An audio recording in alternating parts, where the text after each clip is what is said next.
दिल्ली के सीएम अरविंद केजरीवाल को दिल्ली की राउज एवेन्यू कोर्ट ने एक दिन पहले जमानत दे दी।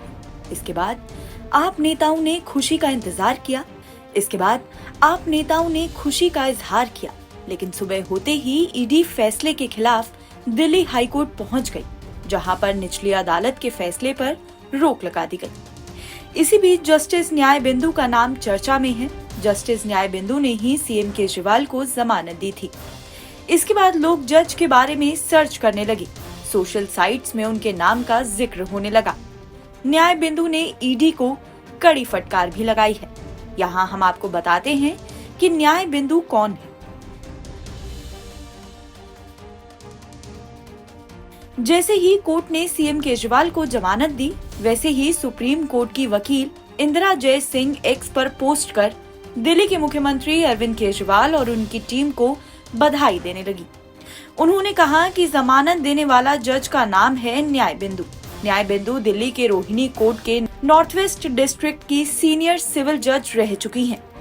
न्यायिक हिरासत खत्म होने के बाद अरविंद केजरीवाल को बुधवार यानी 19 मई को वीडियो कॉन्फ्रेंस के जरिए कोर्ट में पेश किया गया था। इस दौरान जस्टिस न्याय बिंदु ने ही उनकी हिरासत 3 जुलाई तक बढ़ा दी थी। स्पेशल जज न्याय बिंदु ने 1 लाख रुपए के निजी मुचलके पर आम आदमी पार्टी के संयोजक केजरीवाल को राहत दी। अदालत ने केजरीवाल को राहत देने से पहले कुछ शर्तें भी लगाई, जिसमें ये भी शामिल है कि वे जांच में बाधा डालने या गवाहों को प्रभावित करने की कोशिश नहीं करेंगी। राउज एवेन्यू कोर्ट की वैकेशन बेंच ने एक दिन पहले सीएम केजरीवाल को जमानत देते हुए सख्त टिप्पणियां की।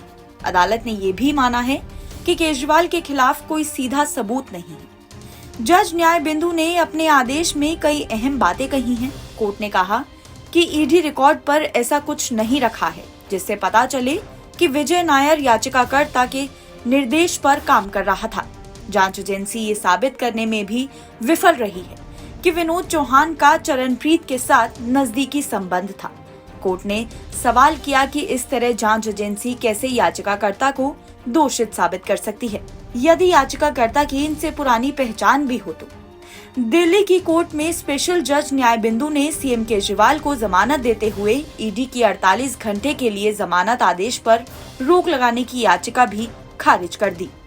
अदालत में सुनवाई के दौरान ईडी की ओर से पेश अतिरिक्त सॉलिसिटर जनरल SV राजू ने केजरीवाल की जमानत याचिका का विरोध किया था। उन्होंने कहा कि जांच एजेंसी के पास ये दिखाने के लिए प्रत्यक्ष सबूत हैं कि आम आदमी पार्टी के गोवा विधानसभा चुनाव अभियान के लिए इस्तेमाल किए गए पैसों को हवाला चैनलों के माध्यम से ट्रांसफर किया गया था। NBT ऑनलाइन की रिपोर्ट।